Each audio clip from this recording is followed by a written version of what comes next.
大家好，歡迎來到每日市場簡報。我是黃老，今天是2026年3月5日。今日市場概況，恒生指數上漲加0.28%，收市報25,321.34點。今日市場總結，恒指上漲加0.28%，市場情緒樂觀。建議投資者繼續關注科技板的走勢，特別是 AI 相關股票。今日精選推薦特斯拉，現價405.94元，漲跌加3.44%。關於特斯拉，今日走勢上升，表現優於大市。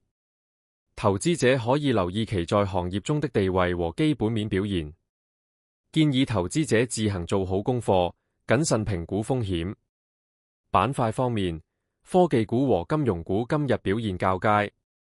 其他熱門股票方面，騰訊下跌負0.79%，阿里巴巴下跌負2.77%，匯豐銀行上升加2.37%，長江基建下跌加0.00%。如果你喜歡這個影片，請按讚、訂閱、分享。我們